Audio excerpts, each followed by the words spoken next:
નમસ્કાર દર્શક મિત્રો, હું નીતિન પટેલ. તમે જોઈ રહ્યા છો મારું મહેસાણા ન્યૂઝ. હવે જોઈએ આજના સમાચાર. મહેસાણા શહેરના વોર્ડ નંબર 4ના ભાજપના ઉમેદવારના ભાણાની થયેલી ચકચારી હત્યાના મામલે પોલીસે આજે કડક કાર્યવાહી કરી છે. આ ગુનામાં પકડાયેલા આરોપીઓને લઈને પોલીસ આજે ઘટના સ્થળે પહોંચી હતી અને સમગ્ર બનાવનું રિકન્સ્ટ્રક્શન કર્યું હતું. ગુનેગારોમાં પોલીસનો અને કાયદાનો ડર બેસે તે હેતુથી પોલીસે આરોપીઓને ધોમધકતા તાપમાં ઉઘાડા પગે ચલાવીને સ્થળ પર લાવ્યા હતા. હત્યાના કેસમાં ઝડપાયેલા આરોપીઓને પોલીસ આજે તપાસના ભાગરૂપે તાવડિયા ચોકડી ખાતે લઈ આવી હતી, જે સ્થળે આ જધન્ય હત્યાને અંજામ આપવામાં આવ્યો હતો. ત્યાં પોલીસે આરોપીઓની હાજરીમાં સમગ્ર ઘટનાનું ઝીણવટભર્યું રિકન્સ્ટ્રક્શન કર્યું હતું. આરોપીઓ કઈ રીતે હુમલો કર્યો અને હત્યા બાદ કઈ દિશામાં ભાગ્યા હતા તે અંગેની તમામ કડીઓ પોલીસે મેળવી હતી. પોલીસે આ વખતે અસામાજિક તત્વોને કડક સંદેશ આપવા માટે આક્રમક વલણ અપનાવ્યું છે. વિસનગર લિંક રોડ પર કાળઝાળ ગરમી અને ધોમધકતા તાપ વચ્ચે આરોપીઓને અડધા કિલોમીટર સુધી ઉઘાડા પગે ચલાવવામાં આવ્યા હતા.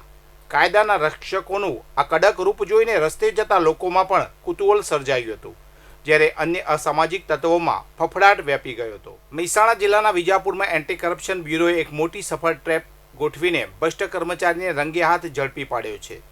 વિજાપુર તાલુકા પંચાયતના કરાર આધારિત ગ્રામ સેવક અજયસિંહ રાજપૂતે પ્રધાનમંત્રી આવાસ યોજનાના લાભાર્થી પાસે બાકી હપ્તા અને સહાયની રકમ ઝડપથી પાસ કરાવવાના બદલામાં ₹5000ની લાંચ માગી હતી.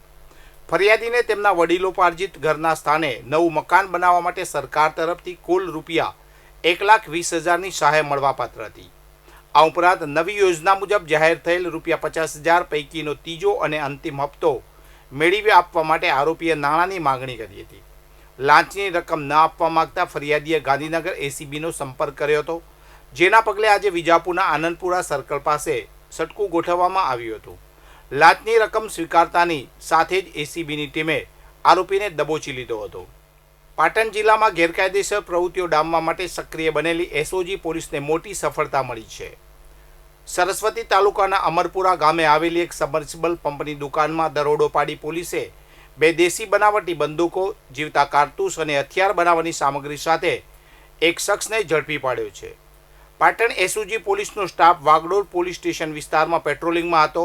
આ દરમિયાન હેડ કોન્સ્ટેબલ પ્રવીણદાન લક્ષ્મણદાન અને પોલીસ કોન્સ્ટેબલ જગદીશ કુમારને સંયુક્ત બાતમી મળી હતી કે અમરપુરા ગામની એકતા ચોકડી પાસે આવેલી સાહિદ સબમર્સિબલ પંપ નામની દુકાનમાં ગેરકાયદેસર હથિયારો રાખવામાં આવ્યા છે.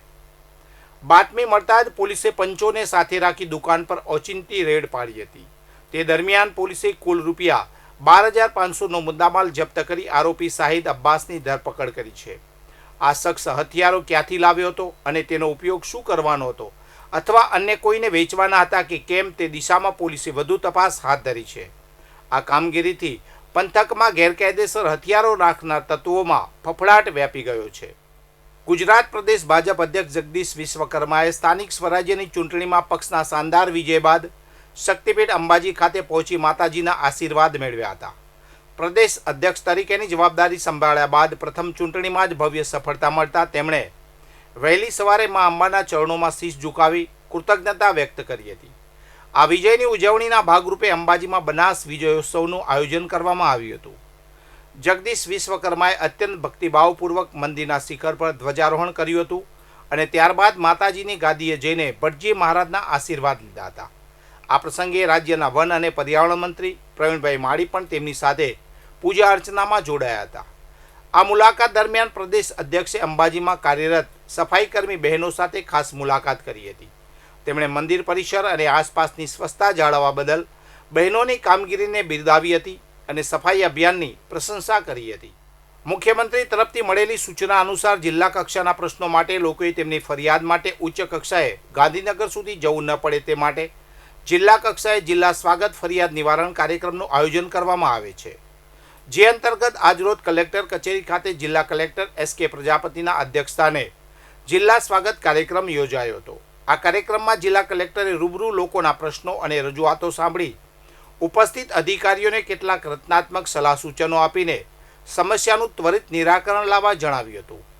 જિલ્લા કક્ષાના સ્વાગત કાર્યક્રમમાં અરજદારો દ્વારા દબાણ, જમીન માપણી, રીસર્વેની કામગીરી, મફત પ્લોટ ફાળવવા બાબત, નમોશ્રી યોજનાના લાભ મેળવવા બાબત, સંત સુરદાસ યોજનાના લાભ અંગે, ONGCમાં જમીન સંપાદન અને વળતર સહિતની કુલ 53 પ્રશ્નોની રજૂઆત કરવામાં આવી હતી.